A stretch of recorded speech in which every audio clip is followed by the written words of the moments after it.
గౌరవ సభ్యులు మాట్లాడుతూ మీరు అన్నీ మార్చుకుంటూ పోతూ ఉంటారని చెప్తున్నారు. తెలంగాణ చిహ్నము జరగలేదు అధ్యక్ష, అది చర్చకు జరుగుతూ ఉంది.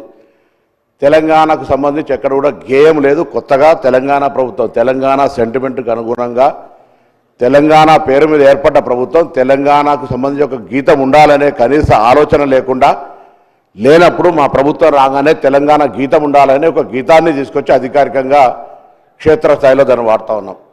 అదేవిధంగా ఇప్పుడున్నటువంటి విగ్రహాలు ఎక్కడైతే తెలంగాణ తల్లి విగ్రహాలు అని పెడతా ఉన్నారో అవన్నీ ఒక పార్టీకి సంబంధించిన అప్లికేటెడ్ తప్ప నా శాసనసభలో కానీ ప్రభుత్వ పరంగా కానీ ఎక్కడ తెలంగాణ తల్లి విగ్రహం అనేటువంటిది అధికారికంగా లేదు. ఈరోజు తెలంగాణ ప్రభుత్వం అధికారికంగా తెలంగాణ తల్లి విగ్రహాన్ని అధికారికంగా మన సచివాలయమైనటువంటి డాక్టర్ బాబాసాహెబ్ అంబేద్కర్ సచివాలయంలో అందరికీ కనబడే విధంగా పరిపాలన బాగుండాలి, తెలంగాణ స్ఫూర్తిదాయకంగా ఉండాలని ఈరోజు తెలంగాణ తల్లి విగ్రహాన్ని